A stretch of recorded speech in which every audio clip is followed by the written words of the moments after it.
Yeah. Yeah. Yeah.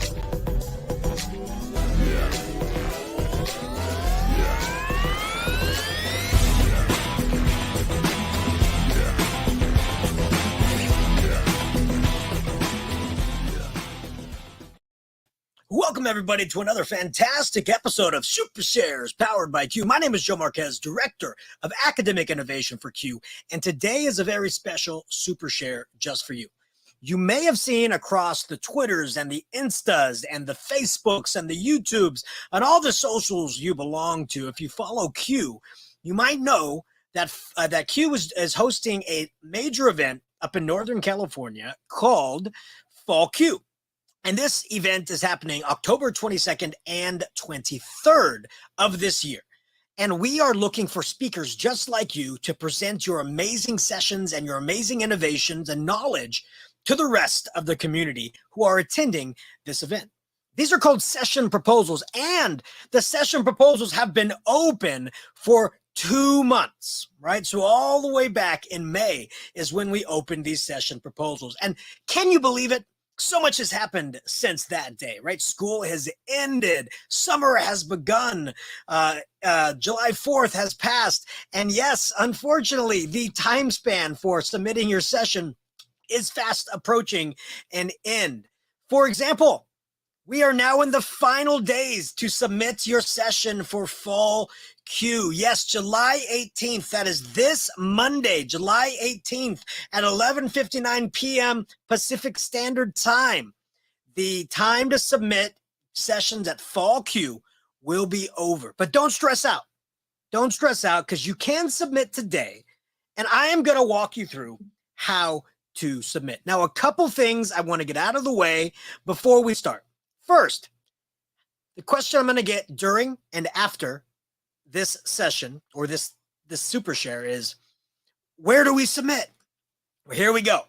You're going to go to qlearns.org/fall submit. That's qlearns.org. You can see it right here, qlearns.org/fall submit. And that will take you to the landing page that I'm going to show you right now.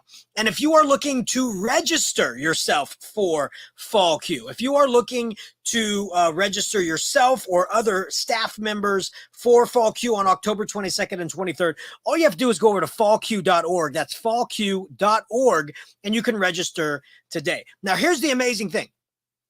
If you submit a session and you get selected to present for Q at Fall Q, you are going to be registered. You will register as a presenter, a confirmed speaker, and you do not have to pay the registration fee. That is our thank you to you for sharing your time and talents with the rest of our education community.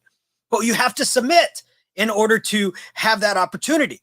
So I'm going to walk you through the submission process, where you go, how you go. And again, where you go is qlearns.org/fall submit. So that's what I want to do with you right now. I want to take you through the process and maybe a couple different tips and tricks on how to submit that session. So again, the first thing you're going to absolutely want to do is go to qlearns.org/fall submit. That will take you right here to the submission page. Now, there's one thing you absolutely have to notice, and that is this section where it says create an account. Now, you may be saying to yourself, well, I already have an account with Q. I've already signed into the Q community portal, or I've already submitted for Q for last year's fall or for March's spring Q. I already have an account. Remember, every single new event that Q does is its own individual account, right? So you can go in and exit and modify your sessions. So you have to create a new account for every new event you attend. So if this is the first time you're submitting for Fall Q 2022, you are going to have to create an account. Very easy and very quick. You're going to select create account. It's going to take you right here. What is your first name? And I'm going to say Mr. Teacher. I'm going to type in my email address. Now, here's the thing.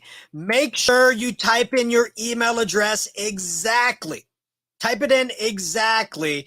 Otherwise, the confirmation email that gets sent over to you is not going to work.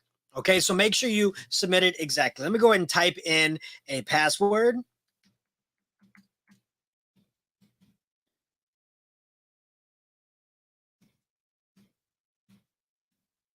All right, here we go. I'm going to create that account. There we go. It is in. So now I've created the account. So now I'm automatically logged in, right? So now I'm logged in. I've created my account.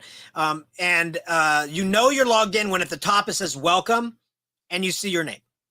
Okay. I just typed in Mr. Teacher, but you're going to type in your first name and last name. Now I can start a session submission. But wait, before you do that, I want you to see something down here. We have a couple things down here that you need to look at. Number one, know that your sessions are going to be about 50 minutes long, okay? 50 minutes long is the duration of your session that you're going to be presenting. We also have a worksheet, a session submission worksheet.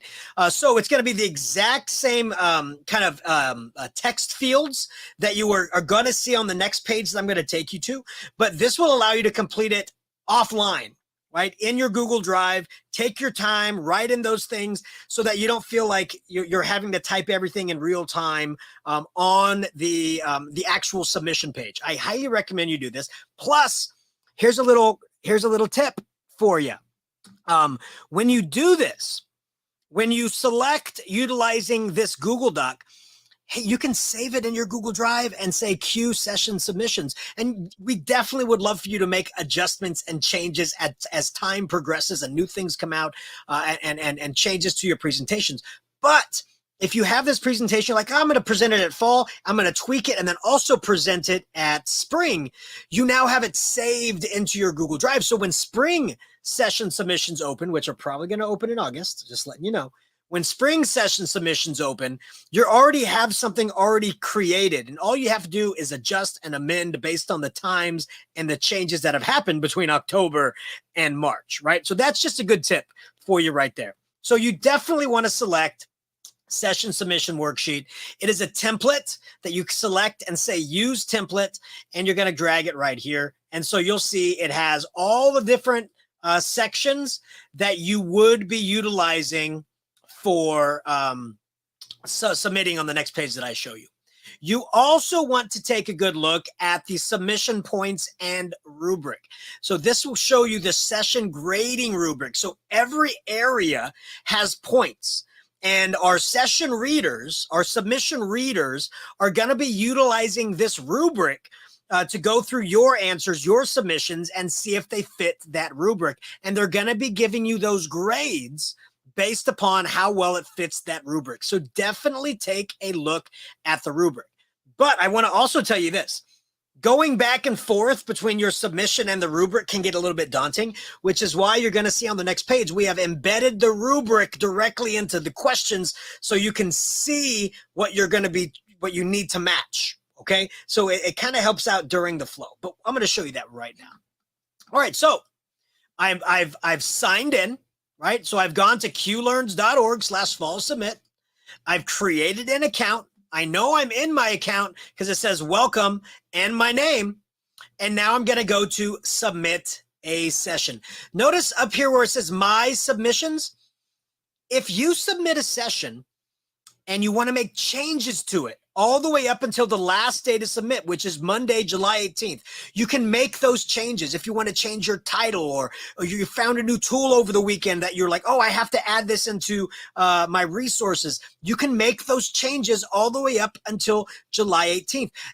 And after July 18th, after the sessions have been graded or rated and you've gotten an email saying your session has been accepted, there is still going to be some time that passes between the date you're notified your session has been accepted and then the date that you present. And things might change, right, in those 2 months in between. So you can still come in here log in, go to my sessions and make changes.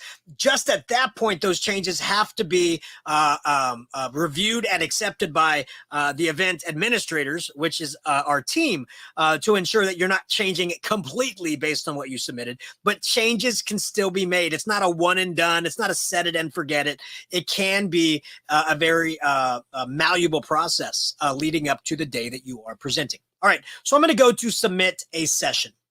So here it is. It automatically brings in my name and my email, okay, based upon how I signed up. I'm going to come down here to school district organization. I'm just going to type in Q, but you would type in definitely, here's the thing, definitely type in your school district or organization or company. If you are a teacher, please type in the school district that you teach in. Okay. If you work for another nonprofit or you work for another organization, make sure you type in that organization that you're representing. Same thing if you're representing a company. If you are presenting for a company, please make sure that you are typing in the company that you are representing, because there is a difference when you select these things. There is a difference. So make sure you type it in correctly.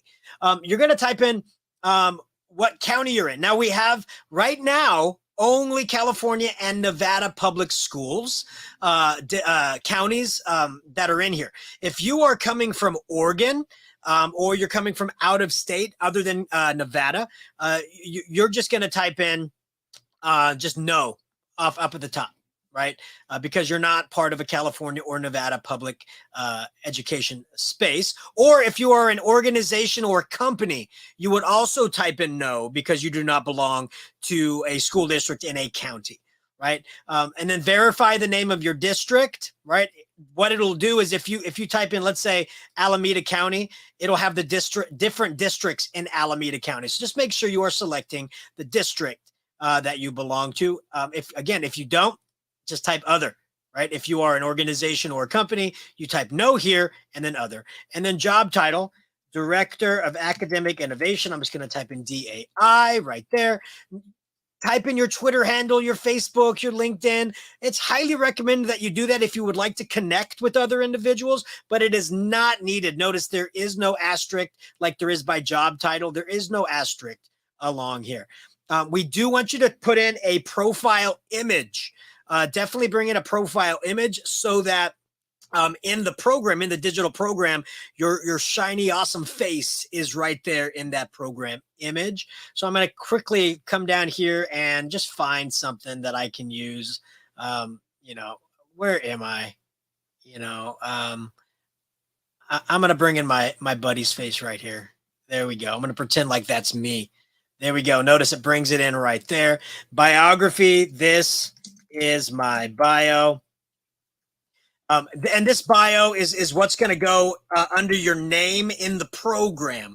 So we don't need a history of what you've been doing since high school. Just give us a nice biography of who you are and how it basically, when people are attending your session, how you're an expert in that field. Right. So if you are a science teacher presenting on a topic of science, make sure you type in, I've been a science teacher for 12 years. I've been innovating in my science classroom. Make sure that you really hone in your biography so that people are like, it completely meets what my session is going to be about. Just a recommendation. Right.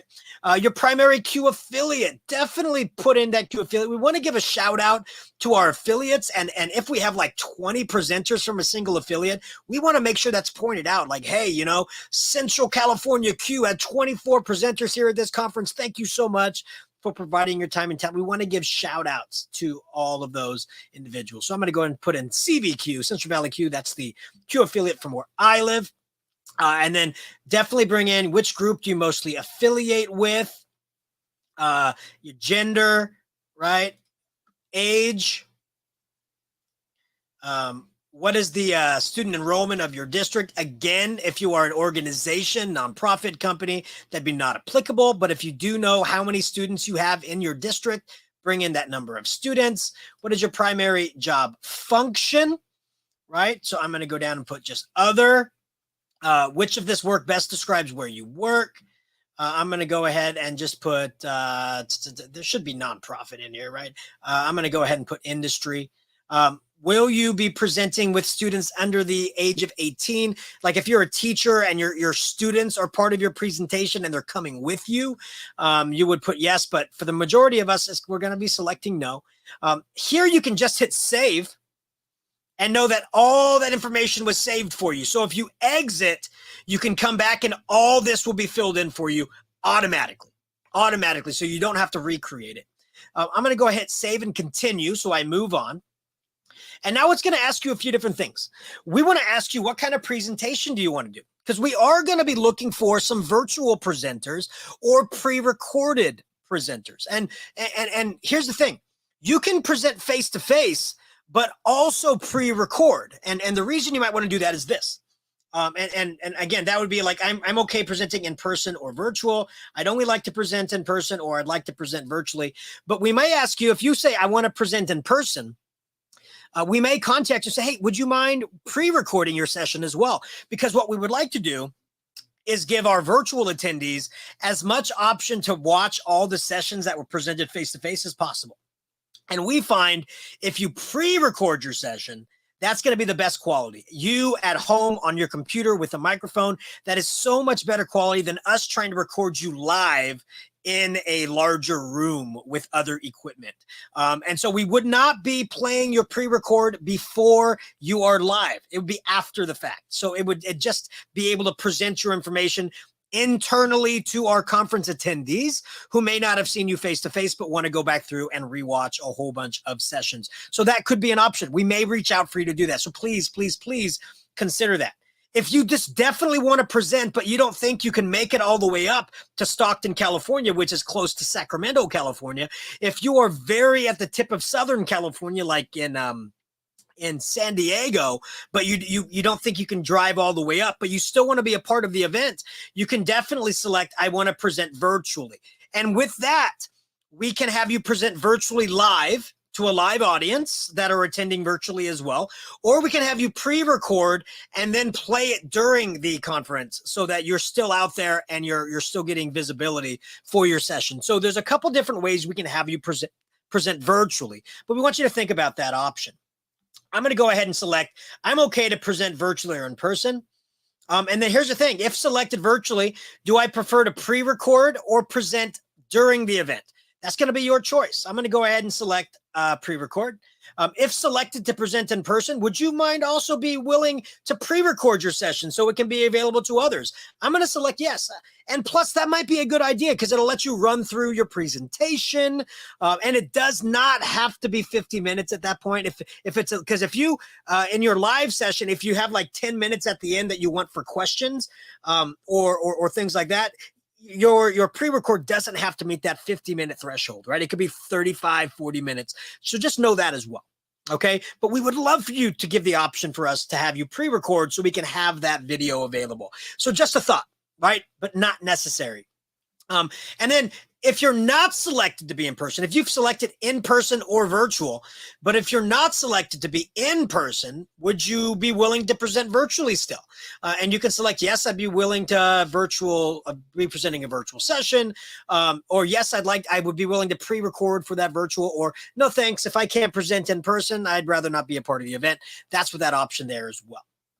All right. Again, we have your session worksheet, which is the offline worksheet that I recommend you highly put all this information into, especially for future events. And you have your rubric here. But again, look, all of the session, all of the rubric sections are attached to the question. So you don't have to constantly be going back and forth.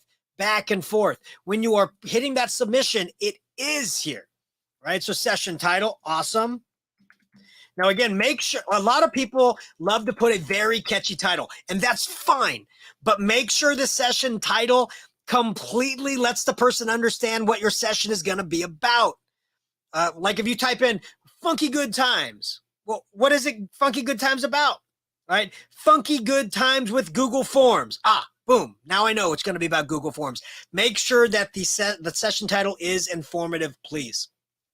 Definitely look at these session descriptions. Look right away at what a 5 is, right? So 5, session description. This description clearly denotes what will be covered during the session. what activities will be conducted, and what attendees will take away. This is a quick description. We're going to be asking you to give a more detailed kind of step-by-step, time-oriented description. This is basically, what are you going to be doing? What topics are going to be covered? What are some of the activities you're going to be looking to have your participants do? And then what is their big takeaway at the end, right? This is more like an abstract, right? Like a quick story of what's going to happen, not a step-by-step. That's going to be a little bit later. Here is your session description also. This is describe the grade levels and subject areas for your attendees. So this is where I highly recommend, if you are a science teacher and your session is about what you do in your science classrooms, let's say it's about a portfolio you have them create throughout the year, you know, it'd be good to select science. It's a science subject. Right now, you may be saying, but it could be used in English and it could be used in history. It can be used in social studies. I completely understand that. But if you are a science teacher giving science examples for a science portfolio, I highly recommend you put down that this is for science. And hey, I'll tell you, if you open it up to everybody, that's where a lot of sessions get lumped in. It's for everybody, anybody. We get very little sessions that are designated towards science or designated towards PE or designated towards pre-K, right? We get very little sessions that are designated directly at those independent groups. I tell you, you have a higher probability of getting accepted if you really hone in on the group that you are trying to get at, right? And so you really have to weigh those options. Are you wanting to have a higher probability of getting selected, or do you want, that you're going to get selected, and so opening it up to everybody's going to have a larger opening in the room, right? It's completely up to you. I'm just letting you know, the more you hone in, the better it's going to be during the selection process. Just because, if we are light on science sessions, we're going to be looking for science sessions. Right. So just a recommendation, And that's all the way down, right? As we go all the way down. And for right now, I'm just going to be typing in stuff real quick. Main focus. Again, the main focus area, a lot of people select talking pedagogy, right? They select talking pedagogy, right? Because they're like, well, it's just, good teaching and learning, right? It's just good teaching and learning. I'm going to talk about some good teaching and learning. A lot of people select that. Right. And so you're in this giant field with talking pedagogy. I highly recommend, if it's about talking pedagogical processes through equity and access, choose equity and access. Right. If it's about talking about how to incorporate STEM into the classroom through pedagogical processes, select STEM. Hone in a little bit more on those things. Okay, so I'm going to talk about, I'm going to show you talking pedagogy. If you do select talking pedagogy, it's not the end of the world, right? Because now you can have a secondary focus area. So if it is talking pedagogy with STEM, boom, now you have STEM, right? So you can hone in a little bit more, but I'm just saying, really hone in on that main focus. And then the main grade level, again, if you select all grade levels, that is one of the number one selected options here. You're in a giant field. If you are a kindergarten teacher, I highly recommend you select pre-K, right? So just my option. And you may have seen a session that we did in SuperShares with OTAN. OTAN is adult education. I sure hope we have some OTAN listeners right now. We would love to have some adult education sessions. We would love to have some OTAN representation. And if that is the case, definitely select adult education. We're looking to add those as well. So definitely please select that. I'm going to select grades 6 to 8, right? And then let's say that you are doing pre-K because you are a first grade teacher, but you're like, yeah, this can still work for third grade. You can then have a secondary level of third, right? Or you can have a secondary level of what have you. But or if you want to say it's good for everybody, see, it's not going to give you that secondary one. Okay, so if you can't decide between pre-K or 3-5, select pre-K as your main and then 3-5 as your second. I'm going to select 6-8, but this can also work for grades 9-12. So I'm going to leave that here as my sweet spot. Okay, now I'm going to be moving on. What is the subject area? Again, I highly recommend if you are STEM, STEAM, makerspace, that kind of stuff. You know, but you're doing it in a math classroom, select math, or a science classroom, select science, right? Or if I change this from STEM, if I go to talking pedagogy, okay, but it's for science, select science, right? A lot of people, again, I'm going to show you the most common talking pedagogy, good for everybody, apps and tools. That's the most common. Hone in a little bit more, okay? Hone in a little bit more so that we can, go in there and do that. Okay. I mean, remember, you can select up to 2 options. So if it is using a tool for science, you can select apps and tools and then science. Okay. Please hone in a little bit more. And again, a lot of people like to have the beginning skill level because that's like, oh, it's beginner, I'll have a larger audience in my room. If what you're showing is a little bit more intermediate, definitely select that. We don't get a lot of advanced stuff, and we may be looking for advanced stuff because we have a lot of Q members that are looking for advanced stuff, right? So, it's again, it's all about the experience you want, but also about being selected. And so if you select advanced, we may be looking for advanced sessions. So that might give you a leg up as well. These are some examples of ways that as you're filling this out, really hone in on what you are presenting, who you're presenting to, who is your audience, and what do you teach, right? So just a couple ways that I want to give an example. Now remember I told you up at the top up here that this is real quick, a description that talks about what you're covering, just real quick. This one here, right? This session outline, this is where you dive a little bit more in depth, right? Clear sequential description of what is happening through the course of the session. First 5 minutes, introduce myself. Next 5 minutes, talk about what you're going to cover. Next 10 minutes, this activity. This is where you dive in a little bit deeper. Description of how this design supports the adult learning. How are you going to engage the audience in front of you to help them learn? How is this helping them learn? Clear description of the activities and strategies. This is just talking about the strategy. This is just talking about, we're going to have a think, pair, share here. We're going to do a Socrative poll. We're going to do this, but then this is going to tell, when I do the Socrative poll, this is why I'm doing it. When I do the think, pair, share, this is why I'm doing it. That's what this section is about. Okay. Diving deep. So at the onset, it may look a little bit like there is redundancy in the questions, but it's not. Each one has its own specific asks. Make sure you're looking at those asks in the rubric. And then takeaways. Describe what the teachers will gain from this session. Describe the ease of replicability. We want to make sure teachers are leaving your session knowing they can reproduce what you've done, not that it's going to take them years and years to reproduce what you've done, right? We want to leave them feeling confident in that section. And then cost, completely up. If you're showing something in Canva, make sure you're saying, this is part of what's part of free Canva. This is what's part of paid Canva. If you're showing something in Nearpod, this is what's part of free Nearpod. This is what's part of paid Nearpod. Make sure you are showing what is free and what is paid. Make sure you're showing the difference and what that cost is. We want to be completely open and transparent with our audience. And then evidence of learning, right? What research do you have that what you're presenting works? Now, instantly when you think of research, philosophy, framework, we're like, oh, some peer-reviewed papers from scientific journals.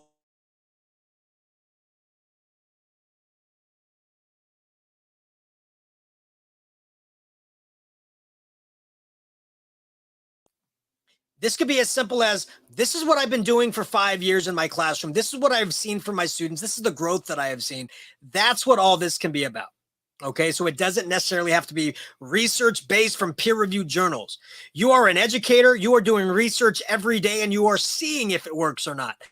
That's some stuff that you should be keeping in mind as well. And then, are you utilizing equity and student-centered practices? Are you allowing? Is what you're doing allowing kind of the unreachable students in the back a gateway to join in? The students that maybe maybe they feel like they're just being talked at. They want to be able to have a collaborative learning culture. How are you making it student-centered, not teacher-centered? These are different things that we're looking for you to add as well. Finally, some full disclosure, everybody, right? Is there a commercial aspect, right? We have a lot of teachers, myself included, that have joined a lot of amazing groups, right? Nearpod pioneers, Flipgrid ambassadors, Canva educators, Adobe education experts, Google certified trainers, Google certified innovators. All of those things are amazing. But are you presenting on their behalf? That's what we're asking here. Not, are you presenting on this tool, right? If I was presenting on Nearpod because I use it in my classroom and I really find it as an important tool to use, that's fine. I would say, no, there's no commercial aspect because I am showing how much I love this tool and how I use it. But if Nearpod came to me and said, hey, Joe, I noticed you're going to Fall Q. If you present on Nearpod for us, we'll pay a little bit of travel your way, or we'll do this for you. That now becomes sort of a commercial aspect. So then I would have to select yes. So that's what that is all about. I'm going to select no at this point. Same thing. Are you being compensated by a company doing this, right? If you work for a company and they pay you a salary and you are presenting on behalf of your company you work for, you are being compensated. Again, same thing. If you are a teacher, but Nearpod is giving you money because they want you to present, that is being compensated, right? So, and again, I mentioned some names only because I love these tools, right? And I would be presenting for them regardless. But sometimes you're approached. We just want to make sure that our audience, this doesn't negate you from presenting. We just want to make sure our audience has full transparency in what's happening. That's it. That's all it's for. I'm going to select no. And then right here, we're going to have some rooms that are going to be recorded. We're going to have cameras taking pictures of the events. We may have people popping in and taking pictures of you presenting. We just want to make sure that you know that you grant Q permission to record video and audio of your sessions. And this content will be shared with other members of Q who are attending this conference. These things will not be shared outside the conference except pictures that will be used to promote this conference in the future. But your session will not be just like available on a Q YouTube. These sessions will be in the Fall Q 2022, available for people to watch a month or 45 days after Fall Q is over. And only the people who paid for Fall Q can watch those things. So it's not like we're going to be giving them out. So just that's what that is for. And then here's another one. Please certify that your work is original, that you created it, that you're not violating copyright, and that you are properly giving credit.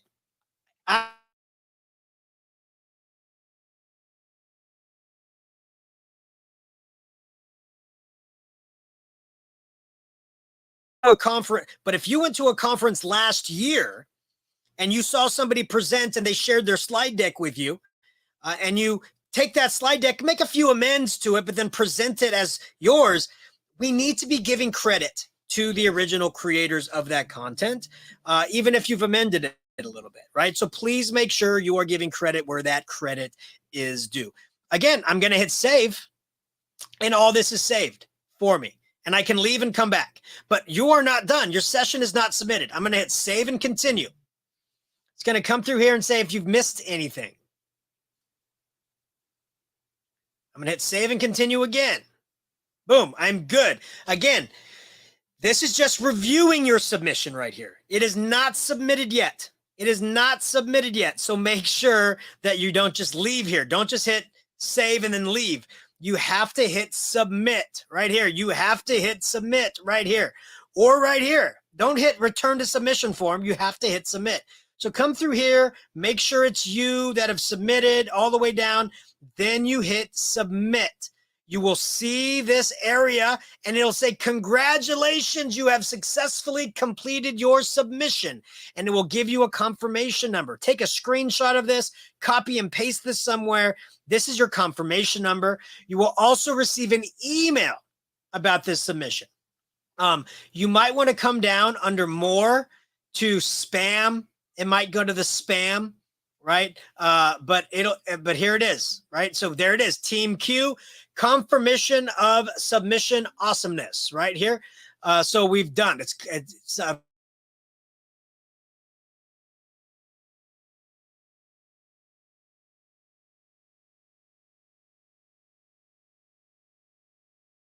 I'm going to go home. So now I'm back home here. If I wanted to check on my submissions, I can go to my submissions. Here's my submission. Awesome right here. I can edit it all the way up until 11:59 p.m. Pacific Standard Time on July 18th. I can make edits. I can make changes all the way up to that date. After that date, it is locked in. Our session reviewers will go in and review and score, and you will be receive confirmation whether you've been accepted or not. And then once you've been accepted, you can come in to the same place under session submissions, under my submissions, and make those edits. And it will come to us at Team Q saying this presenter has a couple edits they'd like to make. We will look at the edits. We'll make sure it doesn't change the entirety of your session, right? That the original intent of the session is still there. You just made some changes to a tool, or maybe you added in an extra strategy. We'll make those amendments, and then boom, you've made those adjustments. So it is a very malleable process, but make sure you go through that to submit it. Again, in final, please do it in this submission worksheet, this submission outline, rename it to the name of your session, and you can always come back to this and amend it. And then if we do when we do Spring Q, if you've been accepted for this one, you're like, I like that session, I've made some changes, I want to do it again at Spring, it's easy copy and paste in the next round. Okay. So, yeah, that is our kind of fall Q submission review. If you have any questions at all for this process, please contact me on Twitter at Joe Marquez70, or you can contact myself at jmarquez@q.org via email to ask any questions that you have. Just know that weekends are tough on those responses. Right. So now is a good time to start looking at these session submissions, getting your questions, get those questions in by Friday. We will even be fielding questions on Monday all day for anybody who needs any questions. But we tried to give you a great walkthrough, some really quick tips on how to help to increase your chances of being selected. And good luck. We cannot wait to read your amazing session. We cannot wait to see you at Fall Q and get together. We just cannot wait. And if you know some amazing educators who are looking to present, please let them know about this amazing opportunity. Again, the final days to submit are happening right now, right now, July 18th. That is this Monday. The submission process ends. So please get some of your amazing education friends, amazing education staff members you work with. Get them to submit, especially if you are in the Stockton area, the Oakdale area, the Modesto area, the Sacramento area, the Monterey area, the Bay area, the Central Valley area. This is a event right in your wheelhouse, right in your backyard. We cannot wait to see you there. And again, don't forget, we have the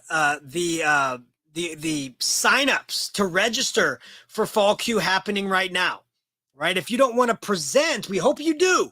But if you don't want to present, but you do want to attend all the amazing sessions that are being submitted right now, just head on over to fallq.org and sign up today. We cannot wait to see you. Again, that will be on October 22nd and 23rd at Teachers College of San Joaquin in Stockton, California. Thanks everybody for watching. I hope this video finds you well. I hope you are having a restful and relaxing vacation. Many of you start in 3 weeks or 1 more month. Keep relaxing, keep taking care of yourself, and keep enjoying your time off. And until we see each other in person in Stockton, California, October 22nd and 23rd, or if you're going to LDI up in the Oxnard area, until we meet each other, have yourselves a wonderful